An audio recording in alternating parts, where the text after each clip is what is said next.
അതേപോലെ തന്നെ പല NHS ട്രസ്റ്റുകളും കടുത്ത സാമ്പത്തിക പ്രതിസന്ധിയിലൂടെയാണ് കടന്നു പോകുന്നത്. അതുകൊണ്ട് തന്നെ ഗവൺമെൻറ്റിൽ നിന്ന് ലഭിക്കുന്ന ഫണ്ടിൻ്റെ ഒരു ഇഷ്യൂ ഉള്ളതുകൊണ്ട് തന്നെ പലരും ഈ റിക്രൂട്ട്മെൻറ്റ് ഇൻ്റർനാഷണൽ റിക്രൂട്ട്മെൻറ്റ് ചെയ്യാൻ ധൈര്യപ്പെടുന്നില്ല. അതുകൊണ്ട് തന്നെ പല ഏജൻസികൾക്കും ഫണ്ട് കട്ട് ചെയ്തുകൊണ്ട് തന്നെ റിക്രൂട്ട്മെൻറ്റും മരവിച്ചുകൊണ്ടിരിക്കും. അതേപോലെ തന്നെ ഹെൽത്ത് ആൻഡ് കെയർ വിസയിൽ വരുന്ന ആൾക്കാർക്കുള്ള വിസ നിയമങ്ങളിൽ ഒരു കർശനമായ രീതിയിൽ ഒരുപാട് മാറ്റങ്ങൾ കൊണ്ടുവന്നു. ഇതിനൊരു കാരണം തന്നെയാണ്. ഡിപ്പെൻഡൻസിനെ കൊണ്ടുവരാൻ പറ്റാത്തതും ഇതിനൊരു ഇതിന് പ്രധാനപ്പെട്ട കാരണം തന്നെയാണ്. ഇത് ഇങ്ങനെയൊക്കെ ഘട്ടം ഘട്ടമായിട്ടാണ് ഈ ഒരു റിക്രൂട്ട്മെൻറ്റ് കുറച്ച് ഇപ്പോൾ 50% താഴെ ആയിക്കൊണ്ടിരിക്കുന്നത്. അതേപോലെ UK ജോലി ചെയ്ത നഴ്സുമാരിൽ നല്ലൊരു ശതമാനം ഓസ്ട്രേലിയയിലോട്ടോ അമേരിക്കയിലോട്ടോ ന്യൂസിലാൻഡിലോട്ടൊക്കെ ചേക്കാറാൻ ശ്രമിക്കുന്നതും വേറൊരു വസ്തുതയാണ്. അതേസമയം UK പഠനം പൂർത്തിയാക്കിയ മലയാളികളായിട്ടുള്ള നഴ്സിംഗ് പഠനം പൂർത്തിയാക്കിയവർക്കും അതേപോലെ തന്നെ മറ്റു സ്റ്റുഡൻറ്റ് വിസയിൽ വന്ന് പഠനം പൂർത്തിയാക്കിയവർക്കും ജോലി മാറാനും ബുദ്ധിമുട്ടുകളുള്ള ഒരു സിറ്റുവേഷൻ. ഒക്കെ ഹോസ്പിറ്റലുകൾ ഇപ്പോൾ CBTയും OETയും ഒക്കെ പൂർത്തിയാക്കിയവർക്ക് സ്പോൺസർഷിപ്പ് നൽകുന്നത് പരിമിതപ്പെടുത്തിയിരിക്കുകയാണെന്നുള്ളതാണ് അറിയാൻ വേണ്ടി കഴിഞ്ഞു. എന്നാൽ പിന്നെ റിക്രൂട്ട്മെന്റ് പൂർണ്ണമായിട്ടും സ്റ്റോപ്പ് ചെയ്തിട്ടുണ്ടോ വെച്ചാൽ പൂർണ്ണമായിട്ട് സ്റ്റോപ്പ് ചെയ്തിട്ടില്ല. Mental health nurse, midwifery nurse തുടങ്ങി ICU നഴ്സ് തുടങ്ങിയൊക്കെ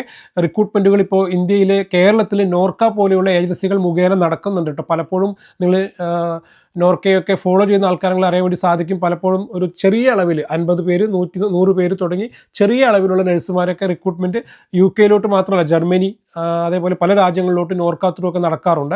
അപ്പോൾ നിങ്ങൾ നഴ്സിംഗ് കഴിഞ്ഞിരിക്കുന്ന ആൾക്കാരാണ് മിഡ്വൈഫറി പോലെയുള്ള അല്ലെങ്കിൽ ഇതേപോലെ മെൻ്റൽ ഹെൽത്ത് പോലെയുള്ള സ്പെഷ്യലൈസേഷൻ ചെയ്ത ആൾക്കാരൊക്കെ ആണെങ്കിൽ തീർച്ചയായിട്ടും ട്രൈ ചെയ്യാവുന്നതാണ് കേട്ടോ. എന്നാൽ മുൻപത്തെ പോലെ തന്നെ അപേക്ഷ നൽകി ഉടനെ വിസ ലഭിക്കുന്ന സാഹചര്യം ഇപ്പോൾ നിലവിലില്ല എന്നുള്ളതും ഓർത്തു വെക്കേണ്ടതാണ്.